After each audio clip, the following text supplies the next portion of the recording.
Have you ever seen a pig tearing up a lawn like a bulldozer? Across 39 U.S. states, feral hogs are doing exactly that, ripping through fields, backyards, and even city parks. With numbers exploding from 2 million in 1990 to almost 9 million today, the problem is no longer rural. Let us know in the comments, have you ever spotted one in your area?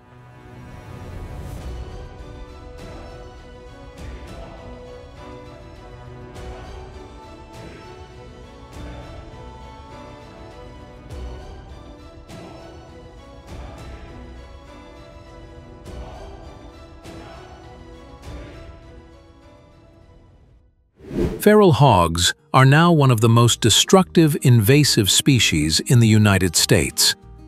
In the wild, these animals travel in large groups called sounders, rooting through forests and farmland like living plows. With their strong snouts, they dig deep into the ground in search of food, destroying native plants, spreading erosion, and damaging ecosystems in the process. In the U.S. alone, feral hogs cause an estimated $2.5 billion in agricultural and environmental damage each year.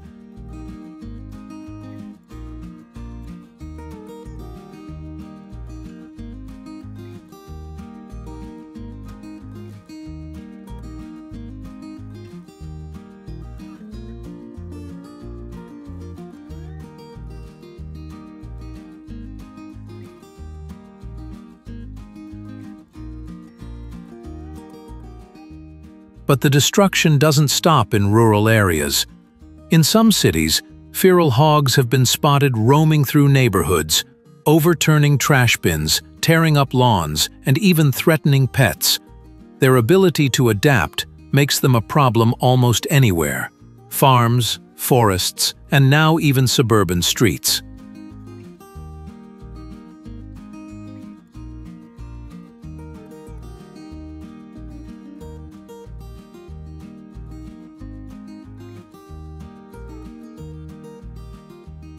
To prevent the feral hog population from spiraling further out of control, experts estimate that 60 to 70% of all hogs must be removed every single year. That's nearly 6 million hogs just to break even.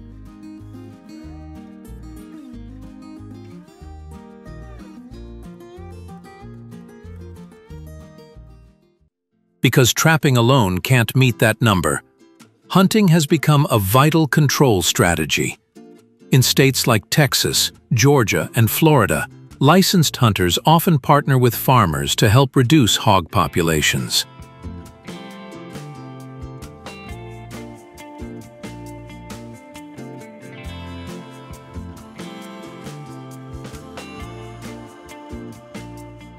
These hunts are regulated by state authorities to ensure safety and impact.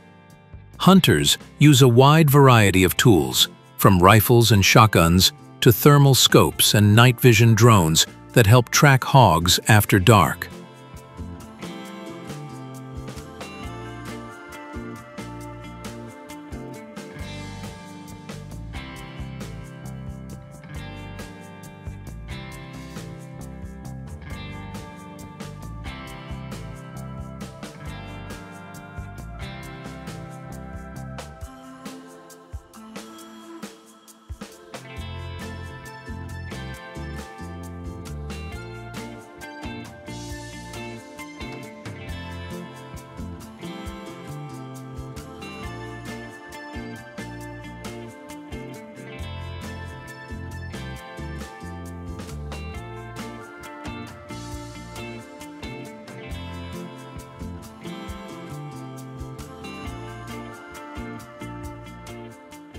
In some areas, hunters even take to the skies in helicopters, chasing fast-moving sounders across open terrain.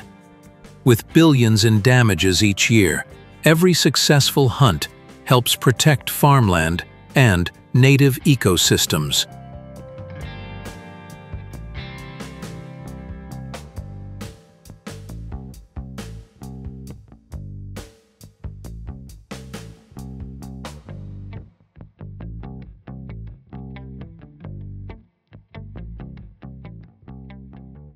For farmers, one of the most reliable tools is the corral trap, a large circular enclosure designed to catch entire groups of feral hogs at once. These traps are often equipped with trail cameras and remote-controlled gates, allowing the operator to spring the trap at just the right time.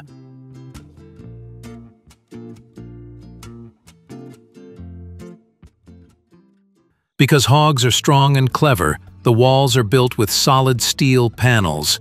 Anything weaker can easily be broken through by these surprisingly agile animals.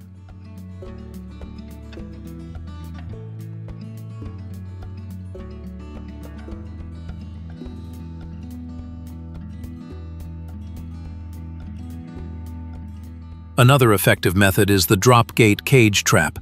This is a tough metal box baited with strong-smelling foods like fermented corn or sweet potatoes. When a hog steps on the pressure plate inside, the gate slams shut, fast and efficient. To keep hogs from escaping, these traps must be at least 5 feet high.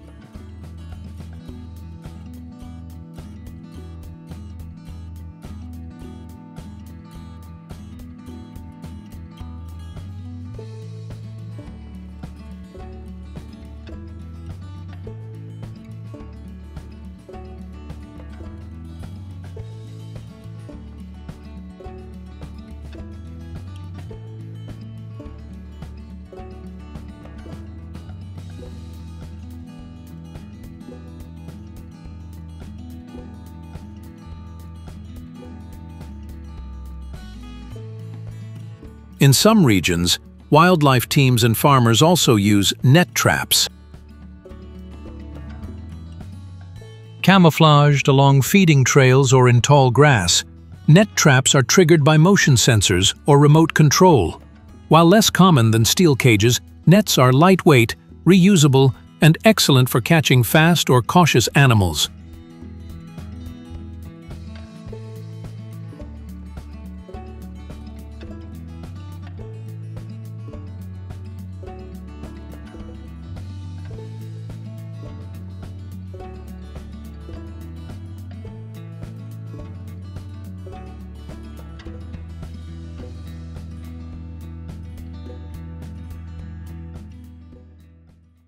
Once feral hogs are trapped, farmers and wildlife teams quickly move in to harvest the animals. In some cases, they are captured alive for research, relocation, or farming, especially in areas where wild hog meat is in demand.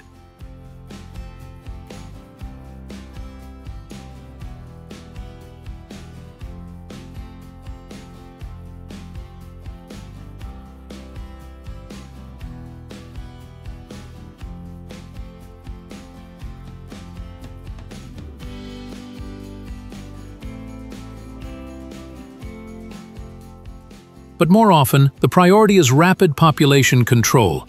That's why on-site euthanasia is the standard method. Hogs are usually shot inside the trap to prevent escape and minimize stress. In Texas alone, over 750,000 feral hogs are killed each year, and even that isn't enough to keep their numbers in check.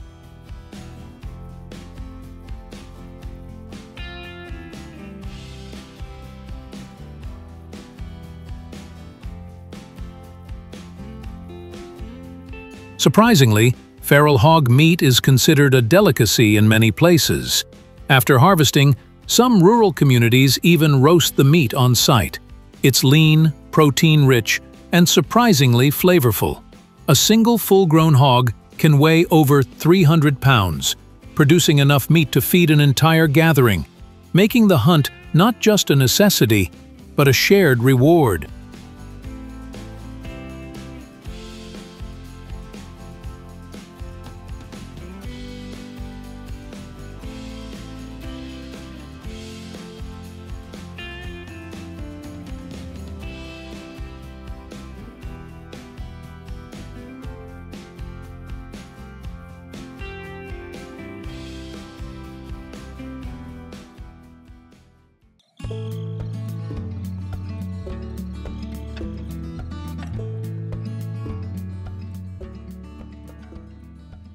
Did you know that the global lobster market is worth over $6 billion a year? Or that a single lobster can sell for more than a luxury handbag in some countries? But behind every juicy lobster tail on your plate is a world you've probably never seen. Filled with underwater cages, late-night feedings, and incredibly skilled fishermen. In this video, we dive deep, literally, into the fascinating world of lobster farming and processing. Let's see how these ocean creatures are raised, cared for, harvested, and finally delivered fresh to your table. Get ready to have your mind blown about lobsters. Did you know these incredible creatures were once considered poor man's chicken, even fed to pigs and goats? And forget what you thought about their color. They're not naturally red. They can be green, yellow, or even a stunning blue, only turning that familiar crimson when cooked. Plus, they're quite the escape artists, able to swim both forward and backward, even scooting away in reverse when alarmed. Talk about surprising. These long-lived ocean dwellers can even reach up to 100 years old, sometimes growing to an astonishing 4 feet long.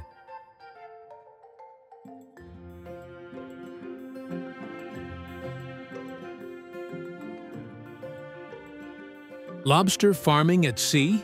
Oh yes, it's a real thing, and surprisingly popular in coastal areas where the waters are just right. In countries like Vietnam, Indonesia, and parts of Australia, you'll find bustling marine lobster farms, especially in sheltered bays with clean, warm waters. The two main styles of farming are pretty cool. You've got the classic wooden raft cages floating on the surface, and then there's the submersible net cages. Those hang below the surface like underwater apartments for lobsters to chill and grow. And let me tell you, picking the right baby lobsters is a big deal. Farmers carefully select strong, active young lobsters with no signs of disease or deformities, making sure there's a good mix of both sexes to boost growth and survival rates. Once chosen, these little clawed cuties are gently released into sea cages, either in floating wooden rafts or underwater net pens.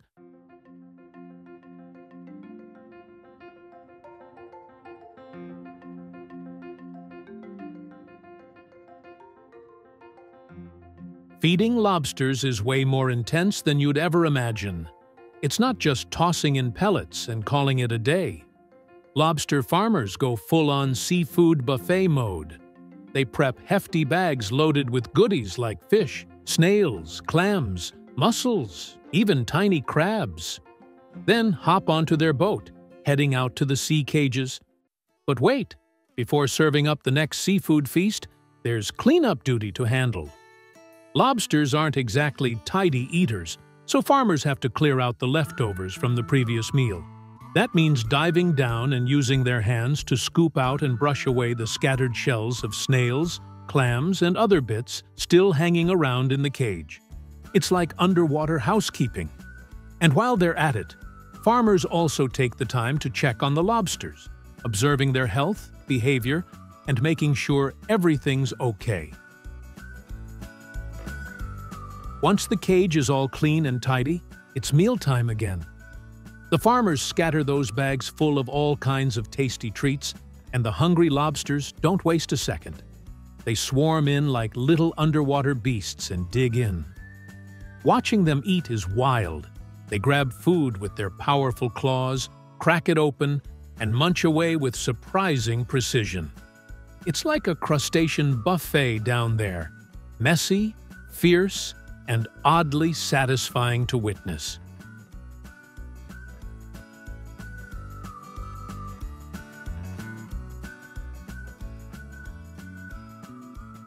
While the lobsters are busy feasting, the farmers check for any sick or dead lobsters and quickly remove them to prevent the rest of the gang from getting infected.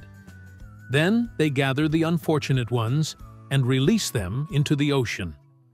Out there, fish and other creatures gladly accept the offering. Nothing goes to waste in this underwater ecosystem. Harvest day finally arrives. Lobsters are usually harvested once they've reached market size, typically around 0.3 to 0.5 kilograms each, depending on the target market. There are two main ways to do it. One, the farmers dive down with mesh bags, swimming through the sea like underwater treasure hunters, hand-picking the lobsters one by one. Or two, they haul the entire cage up onto the boat, hop inside, and gather the lobsters directly. Either way, it's a mix of hard work and excitement. Because hey, it's payday for all that underwater babysitting.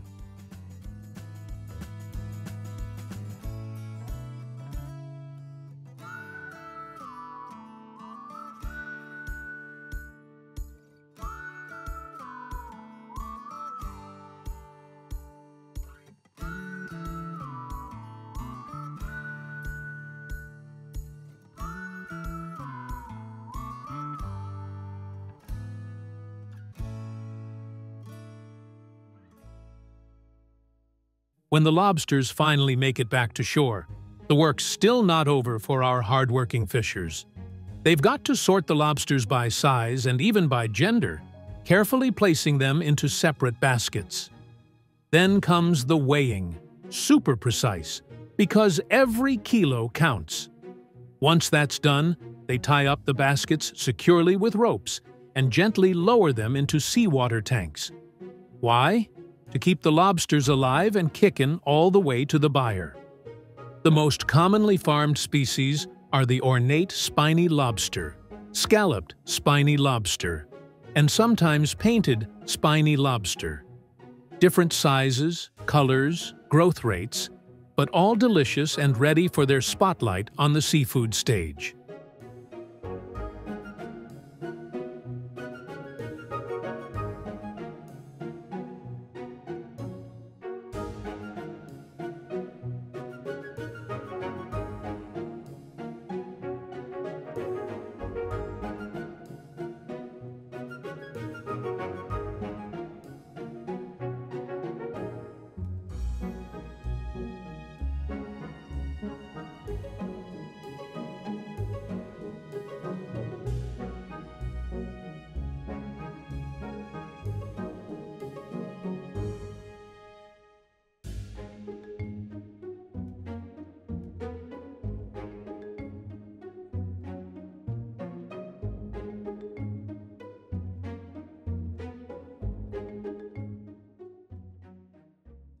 Ah, lobster, the superstar of the seafood world. You can grill it for that smoky, buttery flavor, steam it to keep all the sweet meat juicy and tender, or boil it the classic way with lemon and herbs. Feeling fancy? Try it baked with cheese and garlic, butter poached, or tossed into a luxurious lobster pasta or lobster bisque. Even a simple lobster roll can steal the show. Nutritionally, lobster is a winner too. It's low in fat, high in protein, and packed with good stuff like vitamin B12, selenium, zinc, and omega-3 fatty acids. So, have you ever tried lobster?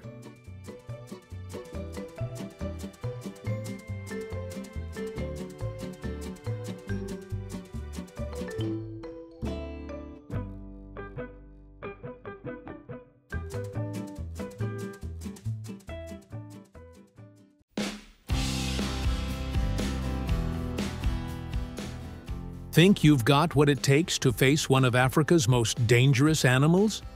Every year, thousands of hunters travel across the world and pay up to $40,000 or more for a single shot at a massive Nile or Cape buffalo, animals known to kill more hunters than lions. These aren't just big cows with horns. We're talking about 1,500-pound beasts with a short temper, razor-sharp instincts, and the muscle to back it all up. In this video, we take you deep into the heart of Africa, where proper buffalo and plains game hunting is done the traditional, respectful, and thrilling way. Hunting Nile and Cape buffalo isn't just a wild adventure. It's something that needs serious planning and the right organization behind it. Why? Because these two beasts are massive, unpredictable, and more similar than you might think. Both are strong, aggressive, and known to charge when threatened. It's like facing a tank with horns.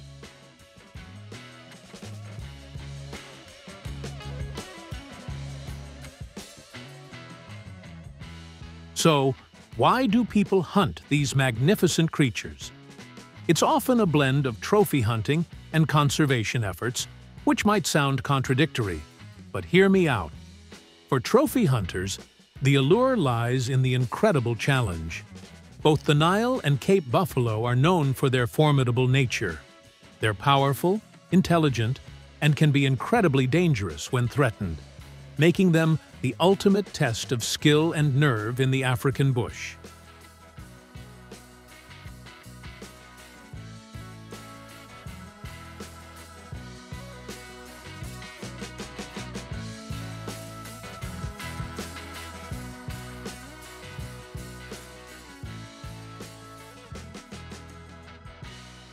Beyond the thrill, the substantial fees paid by hunters are a vital source of revenue for wildlife conservation. This money often directly funds anti-poaching initiatives, habitat preservation, and community development programs that help local people live alongside these animals. Did you know that hunting fees for a Nile buffalo can be up to $4,000? In some cases, controlled hunting is also a management tool to prevent overpopulation, which can degrade habitats and lead to human-wildlife conflict, especially with species like the Cape buffalo that can occur in very large numbers. Choosing a reputable outfitter isn't just important, it's everything. A professional outfitter comes with all the essentials: legal permits, skilled guides who know their buffalo from their back pocket, the right gear, and deep knowledge of the hunting terrain. Plus, they'll handle all the tricky paperwork so you don't end up lost in a jungle of regulations.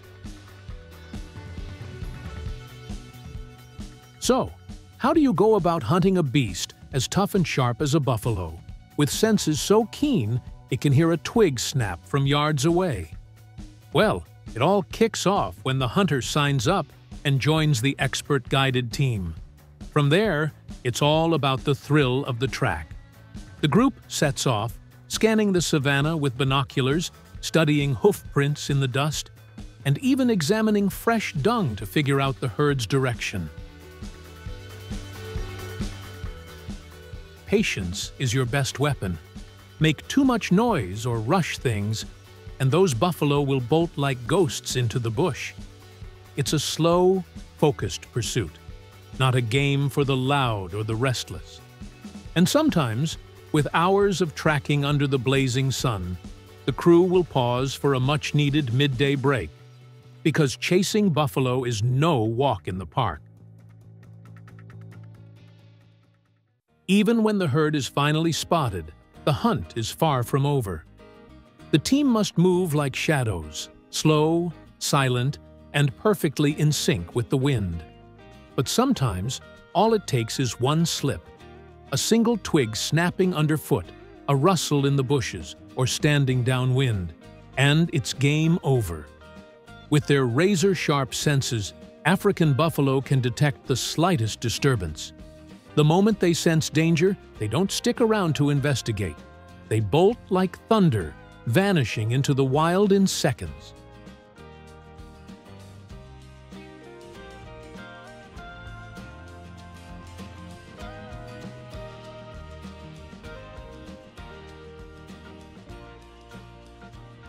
After each failed attempt, what sets great hunters apart is their ability to reset, with more wisdom, more patience, and a deeper respect for the challenge. A new day begins, and the team once again tracks, trails, and carefully approaches the elusive Cape and Nile buffalo. This time, they don't rush. From a distance, they observe the herd, pinpointing the perfect shooting position, safe, close enough, and with a clear view. The target? An old bull, ideally separated from the herd or standing in a spot free of large obstacles. Only then does the designated hunter take the shot. But it's never trigger-happy business. These hunters are trained, and they know. A clean, swift shot is the only respectful way to end the hunt, sparing the animal from unnecessary pain. And this is exactly why choosing a professional outfitter matters. Nile and Cape buffalo aren't your average game. They're notoriously tough and can take a hit like tanks. That's why hunters need to use high-caliber rifles built for serious stopping power, like the .375H and H Magnum, .416 Rigby, or even the .458 Lot. The first shot. This is the moment everything hinges on. It has to be deadly accurate, powerful enough to bring the buffalo down swiftly and prevent it from bolting or worse, charging. If that first bullet doesn't do the job, there's no time to hesitate. The hunter must immediately follow up with backup shots to ensure safety for everyone involved and to avoid letting a wounded animal escape into the wild, suffering and unpredictable. If the buffalo manages to endure the initial shots and escapes, the hunt isn't over. It just enters a more intense phase. The team will carefully observe the direction it fled and begin tracking, following blood trails, disturbed brush, and footprints.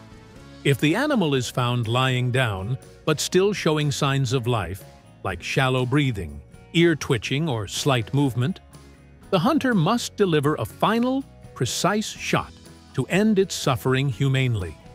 Only once it's confirmed that the buffalo is completely down and no longer a threat will the team approach their hard-earned prize.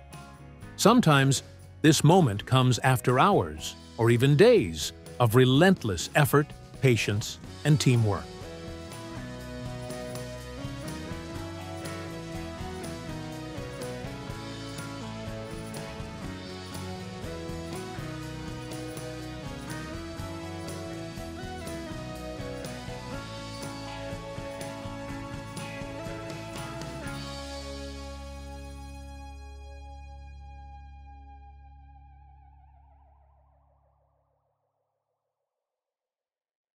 There's a very specific reason why hunters are encouraged to target old bull buffaloes. These aging males are often past their prime breeding years and tend to live more solitary, sometimes aggressive lives on the edge of the herd. Taking them out doesn't disrupt the population's reproduction or social structure. In fact, it can even help maintain herd health. And here's the bigger picture. Responsible hunting isn't just about the thrill. It often funds vital conservation efforts. The substantial fees hunters pay go directly toward protecting wildlife habitats, anti-poaching initiatives, and supporting local communities with jobs, schools, and infrastructure. After the hunt, the trophy parts, like the horns and hide, are then sent to specialized facilities for professional drying, preservation, and all in preparation for safe transport back to the hunter's home country. As for the meat, it doesn't go to waste. It's often shared among the hunting team or donated to local communities, providing a valuable food source and ensuring that every part of the animal is respectfully and sustainably used.